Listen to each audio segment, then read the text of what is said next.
Mudah-mudahan apapun yang kita lakukan diterima oleh Allah Subhanahu wa taala, dan mari sama-sama kita niati iktikaf kita ini dengan niatan thalabul ilm. Pada kesempatan pagi ini kita akan membahas tentang sujud sahwi. Apa itu sujud sahwi?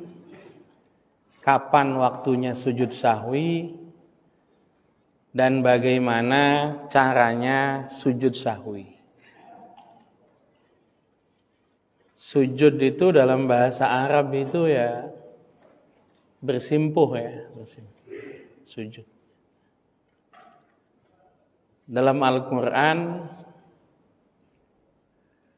bahwa sujud itu disebut sebagai perbuatan malaikat. Bahkan jauh sebelum Nabi Adam ada, itu ya malaikat itu disebut ibadah. Ya. Apakah ibadah bentuknya ruku atau sujud atau yang lain. Kisah sujud yang ada kaitannya dengan manusia itu adalah sujudnya malaikat kepada Nabiullah Adam alaihissalam atas perintah Allah Subhanahu wa taala yang tidak ditaati oleh iblis, membangkang iblis sampai kemudian dikeluarkan dari surga. Dalam makna syariatnya sujud itu bersimpuh, tunduk, bertumpu pada 7 anggota badan. 7 anggota badan itu dahi, 2 telapak tangan, 2 dengkul, dan ujung-ujung 2 telapak kaki. Jadi kalau ada orang sujud tapi 2 telapak kakinya tidak bertumpu, maka belum sujud itu. Kadang-kadang suka kita lihat anak kecil sujud itu terbang.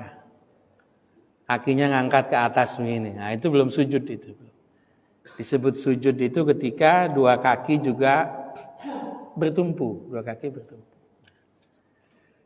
Selama ini yang kita kenal, sujud itu 2 macam. Ada sujud di dalam sholat yang kita sebut sebagai sujud rukun. Ada sujud di luar sholat. Sujud di luar sholat nanti bentuknya beberapa. Ada sujud syukur ya, sujud syukur. Bapak-bapak sujud ketika dapat nikmat atau terhindar dari musibah. Kalau bapak-bapak biasa lihat bola, banyak tuh pemain Timur Tengah atau pemain keturunan Islam itu habis ngegolin sujud itu. Dapat nikmat itu, mau dapat bonus dia, kan gitu ya, sujud. Atau misalnya bapak dikabari lahir cucunya, lahir anaknya, selamat alhamdulillah, sujud. Sujud syukur. Atau sujud terhindar dari musibah. Ada musibah kebakaran, rumah bapak selamat, sujud. Tapi jangan terlalu menampakkan kegembiraan di tengah kesedihan orang lain. Di pasar toko kebakaran semua, toko bapak enggak. Yang lain lagi nangis-nangis, bapak sujud, haram itu, enggak boleh. Nyakitin orang lain kalau itu, ya enggak boleh. Yang kedua ada sujud tilawah. Sujud tilawah ini bisa di dalam sholat, bisa di luar sholat. Kalau di luar sholat bagi orang yang membaca atau mendengar ayat-ayat sajdah. Kalau dalam sholat berjamaah, kalau imam baca dan imam sujud. Kalau imam baca tapi imam tidak sujud, makmum tidak boleh sujud, tidak boleh. Jadi patokannya adalah kalau dalam sholat berjamaah, imamnya baca dan imamnya sujud. Kalau imamnya baca tapi tidak sujud, makmum tidak sujud. Kalau sholat sendirian, kalau bapak baca, bapak sunnah sujud. Ini sujud. Nah, ada satu sujud lagi yang sekarang kita bahas, namanya sujud sahwi. Apa itu sahwi? Sahwi dalam bahasa Arab itu artinya adalah lupa atau lalai. Makanya ada dalam Al-Quran itu sahun. Fawailul lil musallin alladzina hum an salatihim sahun. Sahun itu satu akar kata dengan sahwi. Dari kata saha, yashu, sahwan, ya. Fahuwa sahin, ya. Sahwi. Ya. Sujud yang dilakukan karena ada lupa dalam sholat. Lupa sholat ini lupa apanya? Ya. Lupa sholat ini, kan sholat itu gerakan atau bacaannya dua macam ya. Ada yang rukun, sudah kita bahas apa saja yang rukun. Ada yang sunnah. Yang rukun itu kalau gerakan 4 macam Pak. Bapak sholat itu nggak bakal keluar dari 4 macam gerakan ini. Berdiri, ruku, sujud, duduk. Udah. Coba Bapak cari gerakan yang bukan 4 ini, nggak nemu. Bapak kalau sholat itu kalau bukan berdiri, ya ruku. Kalau bukan ruku, sujud. Kalau bukan sujud, duduk.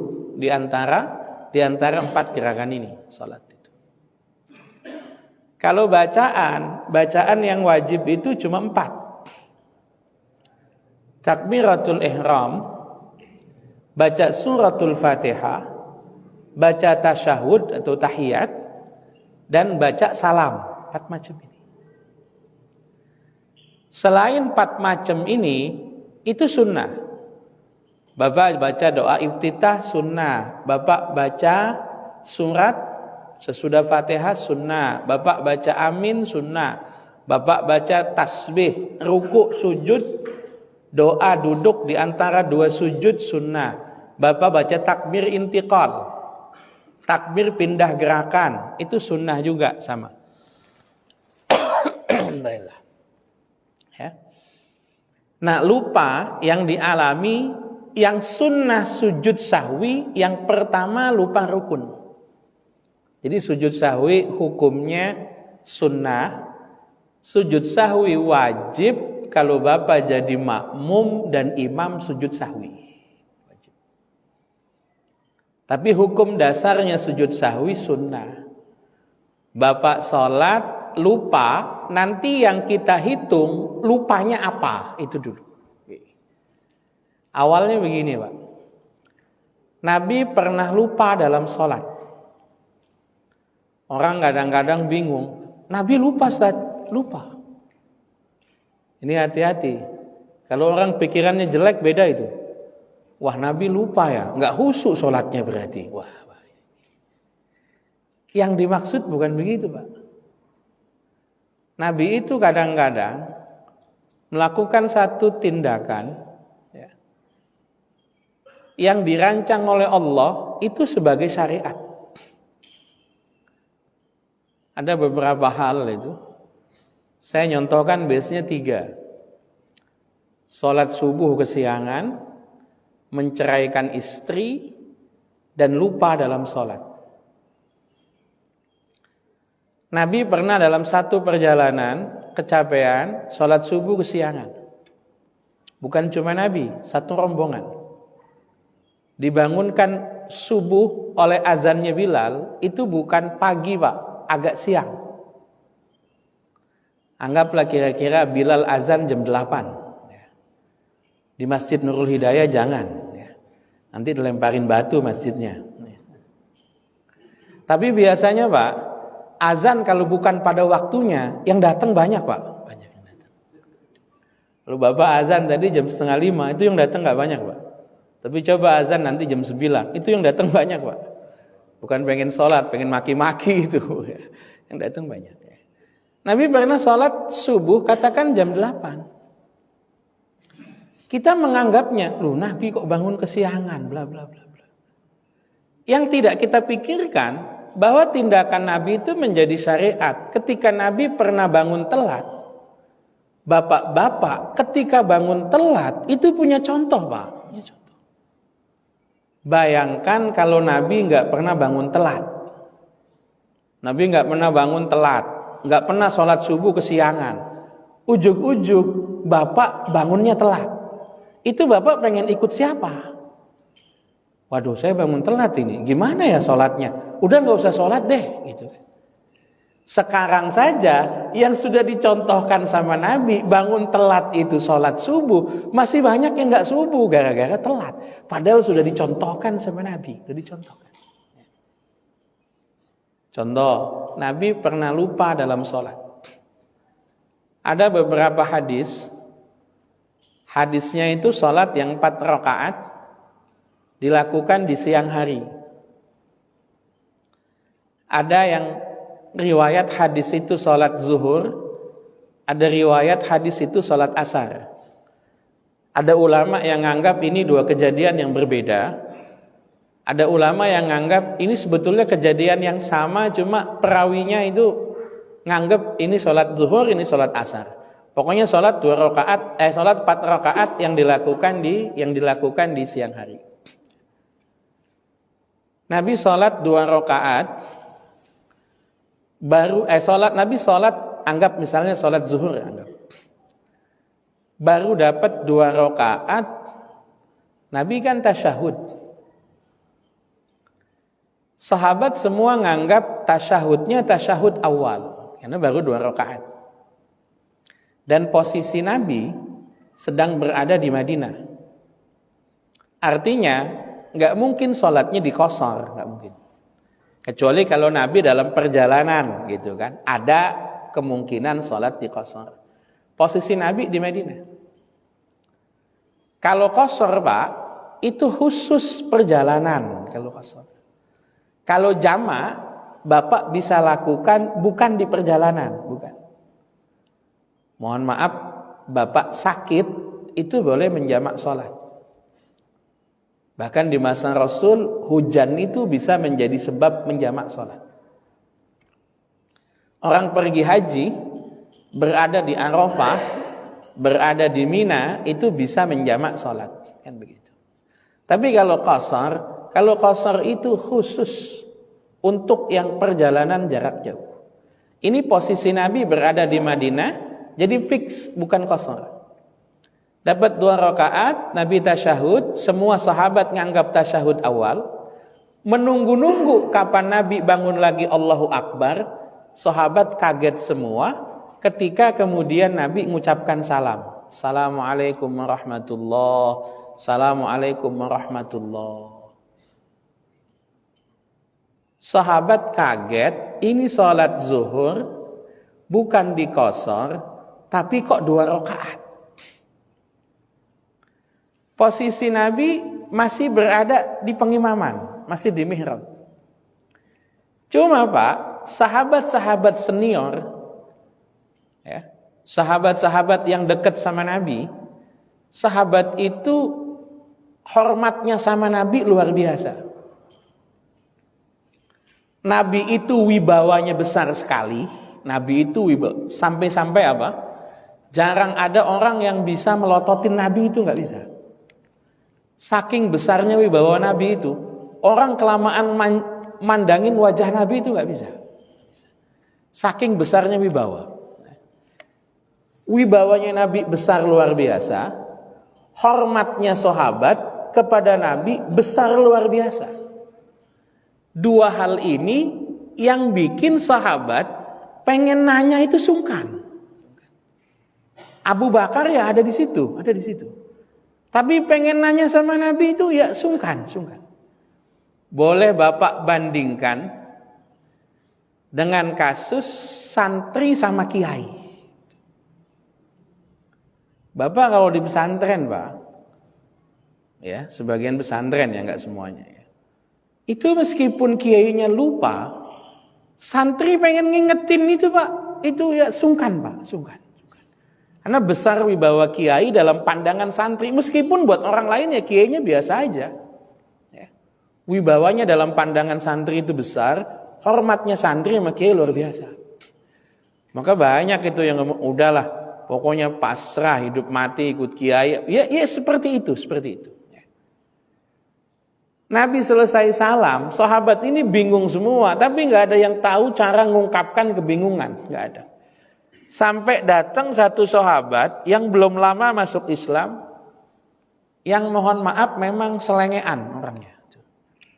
Jadi kadang-kadang dibutuhkan sahabat-sahabat yang kayak begini dibutuhkan, Pak. Jadi ketika yang lain malu nanya, yang ini nggak punya malu, nggak punya. Soalnya kalau nggak ada sahabat yang model begini, ini kasusnya nggak selesai.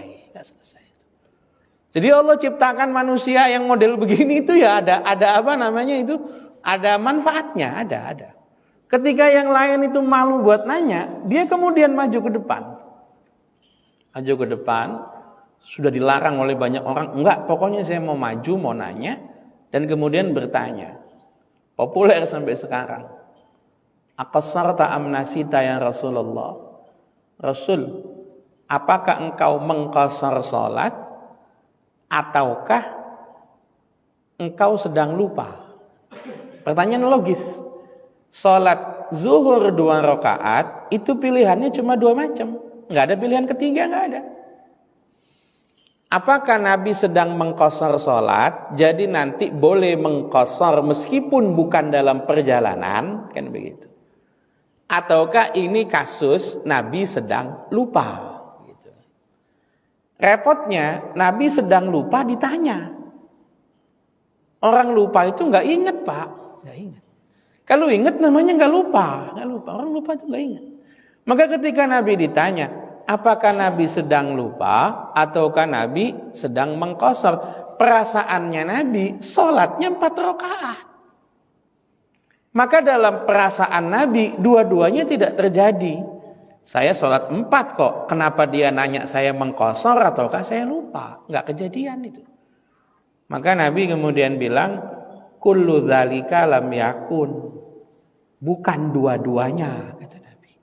Sahabat malah bingung. Ini kalau Nabi tidak lupa, Nabi tidak mengqasar, berarti syariatnya ganti. Kemarin zuhur 4 rakaat, mulai sekarang sampai seterusnya zuhur ganti jadi 2 rakaat. Pilihannya begitu. Sahabat makin tambah bingung, Nabi melihat, ini kan baru kesaksian 1 orang. Nabi melihat, Nabi nanya sama yang lain. As-sadaqa Zulyadain, apakah yang ditanyakan Zulyadain itu benar? Benar. Disinilah demokratisnya Nabi. Kalau Nabi otoriter, Nabi akan ngomong, enggak, pokoknya benar, udah selesai kan. Tapi Nabi ketika lihat sahabat kebingungan, Nabi kemudian jangan-jangan saya yang salah nih, kan gitu. Jangan-jangan saya yang salah. Lupa itu manusiawi, Pak, manusiawi. Lupa itu manusiawi. Maka Nabi kemudian nanya sama sahabat yang lain, Zulyadain itu benar tak? Saya sholat 2 rakaat. Sahabat yang lain jawab, betul Nabi. Oh ya sudah. Nabi bangun lagi, Allahu Akbar. Sahabat kemudian ikuti Allahu Akbar. Begitu nanti tahiyat, sebelum salam, Nabi sujud 2 kali. Ini awal mula syariat sujud sahwi. Tapi ingat, yang wajib bukan sujud sahwinya, bukan. Yang wajib nambah 2 rakaatnya, itu yang wajib. Karena dalam sholat yang tadi kekurangannya apa? Kekurangannya adalah 2 rakaat, maka yang wajib dilakukan adalah 2 rakaat. Nah, jadi kita simpulkan yang pertama, sujud sahwi dilakukan kalau orang lupa tidak melakukan rukun. Tapi yang pertama harus dilakukan, rukunnya dulu kerjakan. Jadi tidak bisa rukun diganti dengan sujud sahwi, nggak bisa. Bapak sholat, lupa nggak baca Fatihah, lupa. Ujuk-ujuk Fatihahnya diganti sujud sahwi, nggak bisa Pak. Fatihah itu rukun, sujud sahwi itu sunnah. Yang rukun tidak bisa digantikan dengan yang sunnah, nggak bisa. Jadi patokannya gimana? Patokannya begini. Kalau Bapak lupa rukun, waktunya masih dekat, Bapak kembali lagi lakukan rukunnya. Contoh. Bismillah. Bapak lagi ruku. Allahu Akbar, ruku. Subhana rabbiyal azim bihamdi, subhana rabbiyal azim. Bapak ingat, loh, tadi saya belum baca Fatihah. Jangan dilanjutkan rukunya. Seandainya dilanjutkan nggak dihitung itu ruku. Balik lagi berdiri, baca Fatihah. Kenapa? Lupa rukun, waktunya masih dekat. Kasusnya sholat sendiri ya, sholat sendiri nih. Lupa rukun, waktunya masih dekat. Bapak lupa rukun, waktunya jauh. Lupa nggak baca Fatihah. Ingatnya sudah sujud. Waduh, tadi saya nggak baca Fatihah tuh. Gampang. Caranya lanjutkan sujud, lanjutkan rakaat itu, tapi rakaat itu nggak dihitung. Tidak. Rakaat yang Bapak lupa ruku, rakaat lupa Fatihah, rakaatnya nggak dihitung. Nanti Bapak nambah 1 rakaat sebelum salam, sunnah sujud sahwi. Sunnah. Nggak wajib sujud sahwi, sunnah. Yang wajib bayar hutangnya. Hutangnya Fatihah, bacanya Fatihah. Hutangnya lupa rakaat, bayarnya ya tambah 1 rakaat. Bapak sholat Isya baru dapat 3 rakaat tahiyat. Pas tengah-tengah tahiyat Bapak hitung ulang. Waduh, saya baru dapat 3 ini. Lanjut, tambah 1 ruku. Jangan diterusin sebelum salam sujud sahwi. Tidak, sujud sahwi tidak menggantikan rakaat. Buktinya tadi Nabi nambah 2 rakaat. Nambah. Jadi rukunnya lakukan, baru nanti sunnah sujud sahwi. Sunnah. Kalau dalam sholat berjamaah bagaimana? Kalau dalam sholat berjamaah ya sama. Bapak ngelamun, lupa nggak baca Fatihah. Ketika ingat, Bapak sudah ruku, Bapak nggak boleh kembali naik. Kalau sholat sendirian tadi Bapak kembali naik, kan begitu. Bapak sholat berjamaah, Bapak tidak kembali naik. Tapi nanti sesudah imam salam, Bapak tambah 1 rakaat. Ada orang itu aneh Pak. Kenalannya saya begini. Ustaz, saya sholat zuhur Ustaz. 4 rakaat, 4 rakaatnya saya ngelamun, nggak baca Fatihah. Ingatnya pas tahiyat Ustaz. Apa yang saya lakukan? Ya bangun lagi Pak, tambah 4 rakaat, tambah. 4 rakaat yang Bapak hitung itu enggak. Kalau secara mazhab Syafi'i itu enggak dihitung. Kenapa enggak dihitung? Karena masing-masing wajib baca suratul Fatihah. Apakah Fatihah saya enggak ditanggung sama imam?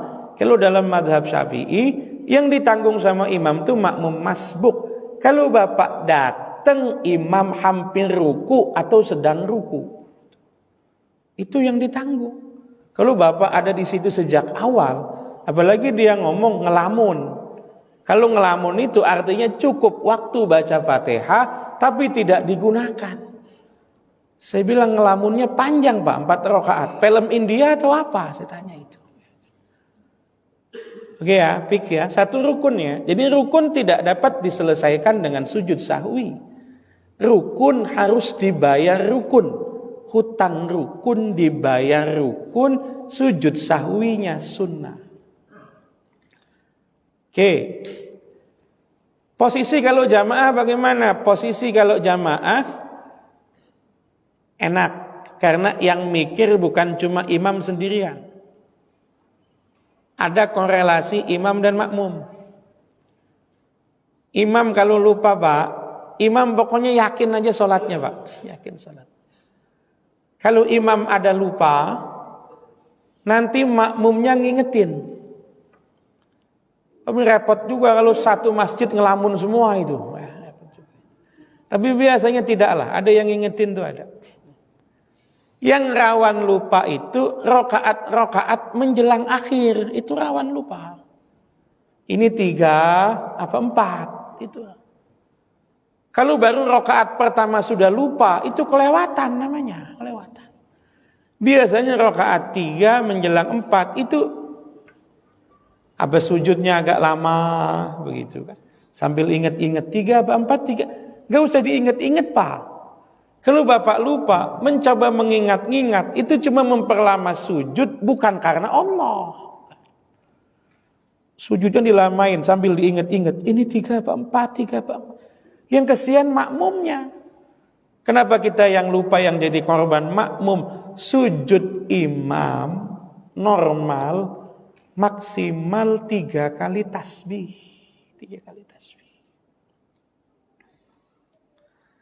Pengen lebih daripada itu dengan ridho makmumnya. Kalau makmumnya ridho boleh. Ya.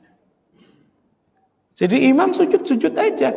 Lalu apa yang imam lakukan? Yakini rokaat yang paling sedikit.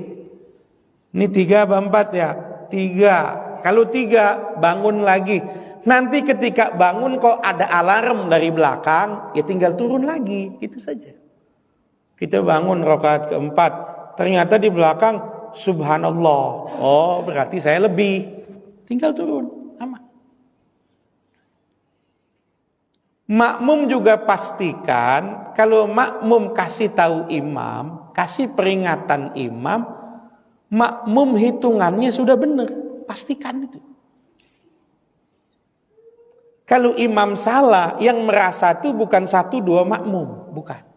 Kalau imam salah, yang ganjil itu rata-rata makmum. Sebab saya pernah sholat ngimami, ketika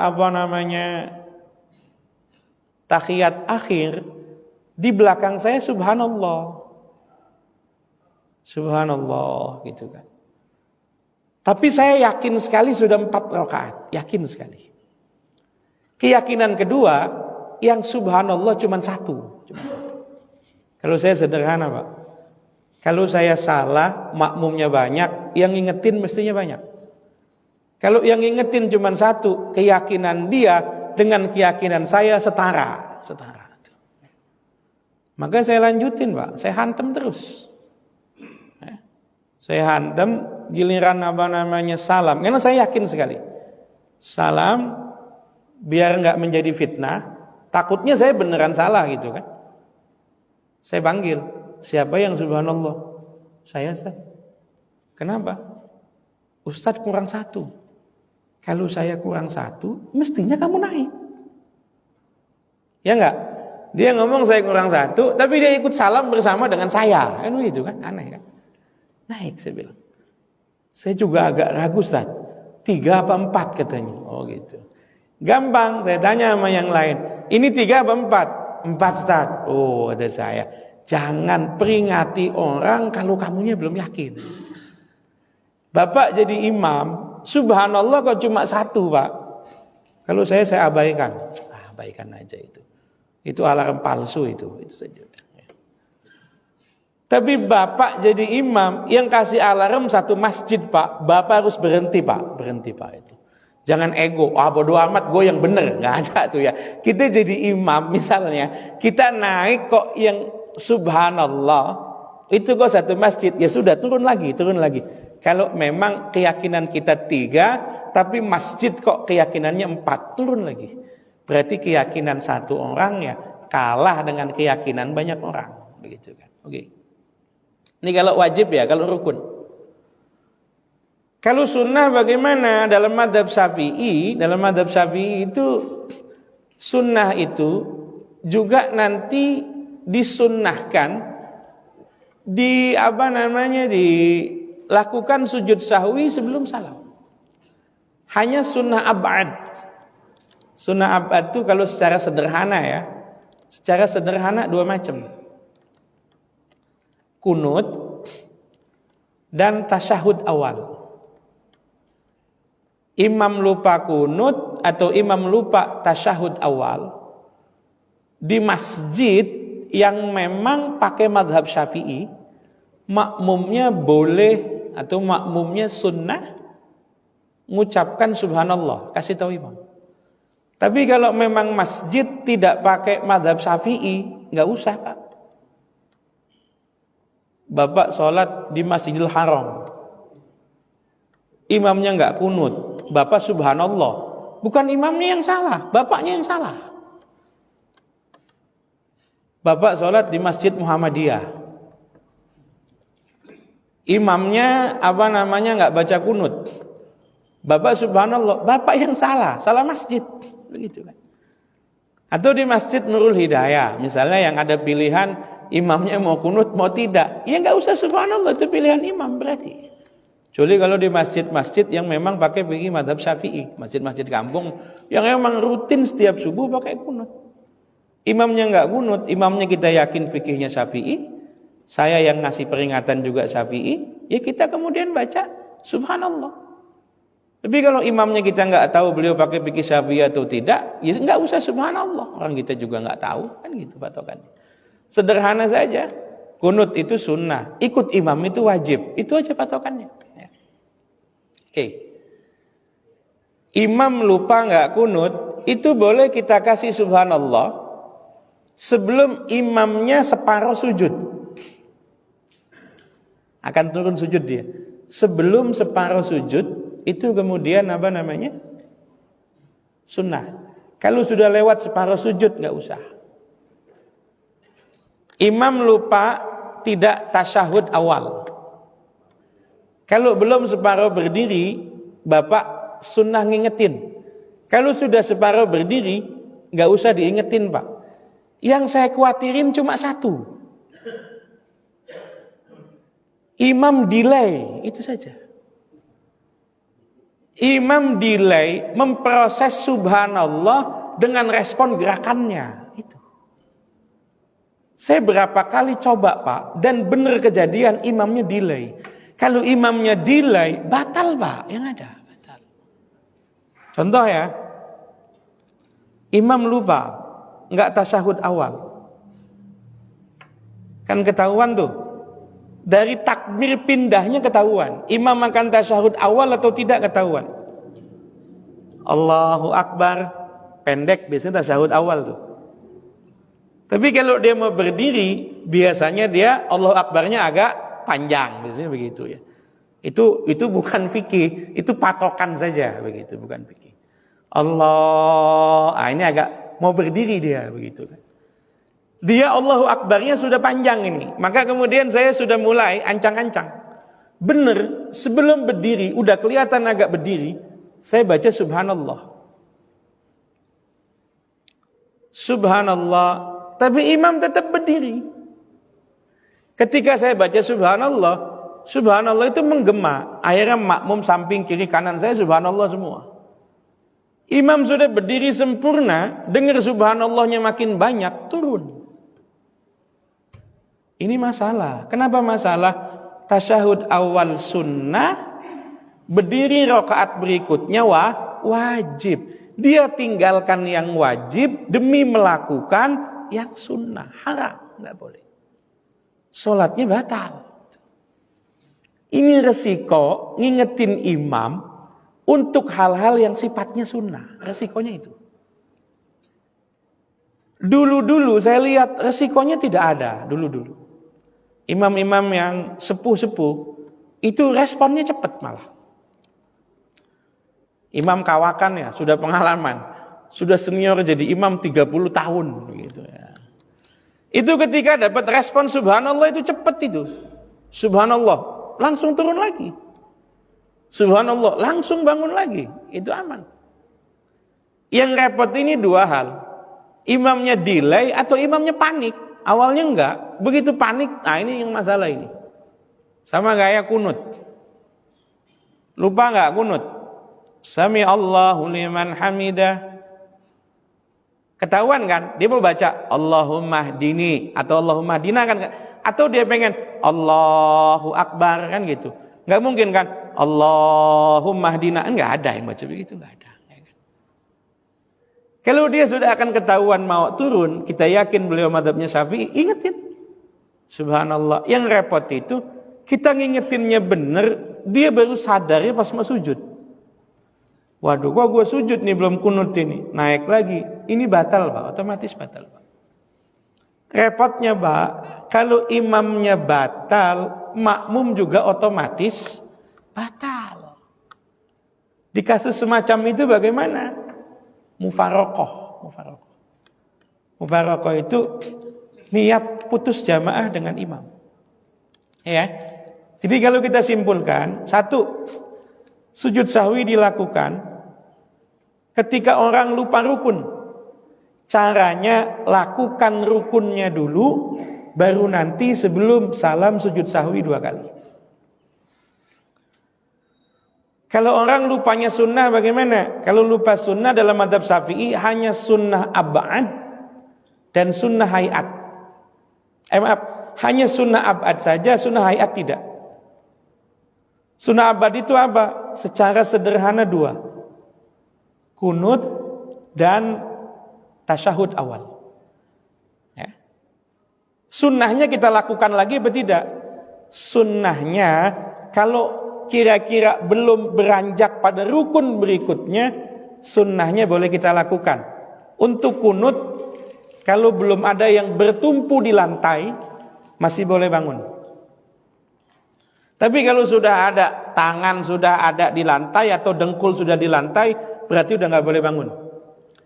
Untuk tasyahud awal, kalau sudah sempurna berdiri, berarti udah nggak boleh turun. Tapi kalau belum sampai sempurna berdiri, masih boleh turun. Patokannya belum berpindah kepada rukun berikutnya. Ya. Tapi hukumnya sunnah. Kalau Bapak jadi makmum, Bapak ikut imam. Imam sujud sahwi, Bapak sujud sahwi. Wajib, nggak jadi sunnah. Karena imamnya sujud sahwi. Kalau imam nggak sujud sahwi, Bapak nggak usah sujud sahwi. Karena yang lupa bukan bapak, yang lupa imamnya. Imamnya enggak tasyahud awal. Bapak udah kasih peringatan, terus saja. Kan sunnah sujud sahwi kan? Sebelum salam enggak sujud sahwi. Ya bapak enggak usah sujud sahwi. Orang yang lupa imam kok, bukan bapak, bukan. Yang lupa imam. Ya. Apa yang kita baca pada saat sujud sahwi bebas, tasbih, ya. Tapi sebagian ulama menganggap yang dibaca adalah subhanalladzi la yanamu wa la yashu, atau sebagiannya yang baca subhanaman la yanamu wa la yashu. Kalau dia tidak hafal dia baca subhana rabbiyal a'la wa bihamdi, enggak apa-apa, enggak ada masalah ya. Ya, mudah-mudahan bisa dipahami. Kalau ada yang ingin ditanyakan tafadhol.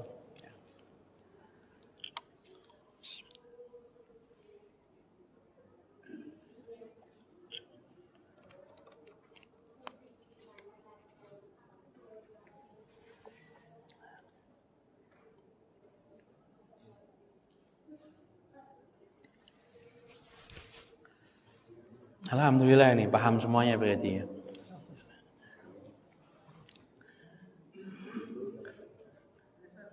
Iya silakan.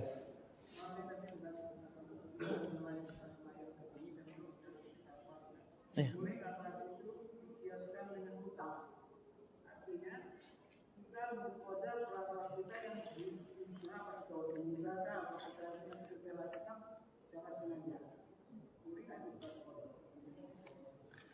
Bismillahirrahmanirrahim. Bukan cuma boleh, tapi wajib diqadha. Wajib diqadha. Jadi begini Pak, qadha itu yang ada hadisnya qada karena tidur. Ada hadisnya itu. Man nama an sholatin falyusolliha idza adzakaraha. Siapa yang ketiduran, enggak sholat, kalau bangun ya sholat. Sementara kasusnya yang sering sekarang orang enggak sholat itu bukan karena ketiduran, karena males-malesan. Contoh orang males kagak sholat di masa Nabi itu enggak ada. Mohon maaf ya, di masa Nabi itu yang munafiknya aja sholatnya di belakang Nabi. Yang munafiknya loh, yang munafiknya. Bukan berarti nggak ada contoh kejahatan di masa Nabi, ada. Orang nyolong di masa Nabi, ya ada. Sahabat yang dipotong tangan kan ada, sahabat perempuan. Ya kan? Bukan berarti nggak ada orang zina di masa Nabi, orang zina di masa Nabi ada. Orang mabok di masa Nabi ada, tapi ya sezina-zinanya, semabok-maboknya, apa begitu. Belum ada orang ngaku nggak sholat gara-gara malas, itu nggak ada. Jadi kemudian apa? Yang munafiknya aja sholatnya di belakang Nabi. Oke, ya. Maka kadang-kadang orang nanya itu kan nggak ada hadisnya. Ini repot ini. Kalau dalam usul fikih itu ada istilah namanya qiyas. Qiyas itu analogi. Analogi bagaimana? Analogi bahwa ada kasus yang mirip atau lebih ringan bebannya, kemudian kita samakan dengan kasus yang belum ada dalil hukumnya. Contoh, kagak sholat gara-gara tidur, itu ada kasusnya. Hukumnya apa? Wajib diqadha. Kira-kira mohon maaf Pak, lebih berat mana?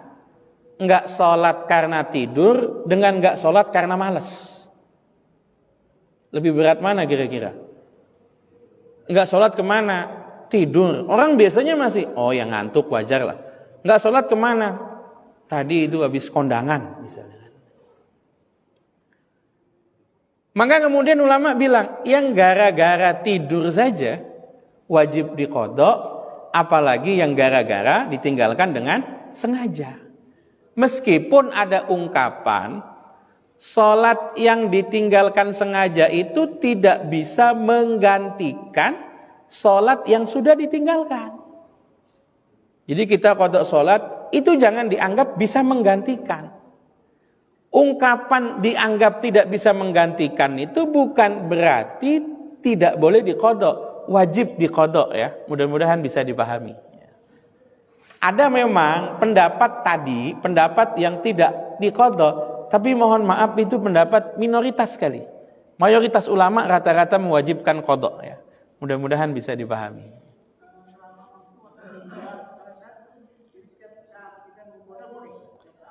Boleh, nggak ada masalah. Jadi hitungan wajib itu sejak balik. Sejak kapan Bapak puber, keluar mani pertama kali, itu mulai wajib sholat. Wah itu banyak sekali Ustaz. Ya nggak apa-apa, ya pokoknya sudah dimulai untuk mencicil.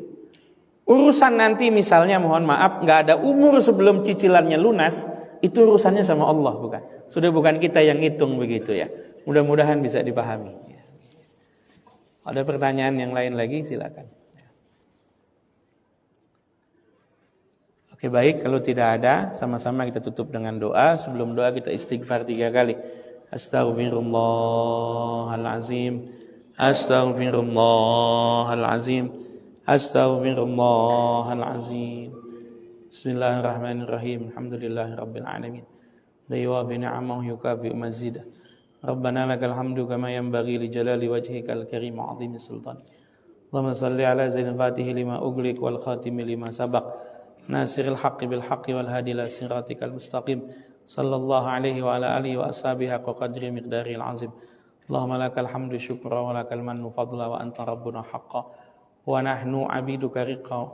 Anta lam tazal li zalika ahla. Allahumma ya muyassira kulli 'asir ويا جابر كل كاسر ويا صاحب كل فريد ويا مغني كل فقير ويا مقوي كل ضعيف ويا مأمن كل مخيف يسر علينا كل عسير فتيسير الأسير عليك يسير اللهم يا من لا يحتاج البيان والتفسير حاجاتنا إليك كثير وأنت عليم ببصير وخبير ربنا هب لنا من أزواجنا وذرياتنا وتلامذاتنا قرة أعين ربنا هب لنا من الصالحين ربنا آتنا في الدنيا حسنة وفي الآخرة حسنة وقنا عذاب النار صلى الله على سيدنا محمد وصحبه وسلم دعوهم فيها سبحانك اللهم وتحياتهم بها سلام وآخر دعوهم الحمد لله رب العالمين السلام عليكم ورحمة الله وبركاته. Bapak-bapak jangan pulang dulu, ada sarapan di pasar masjid.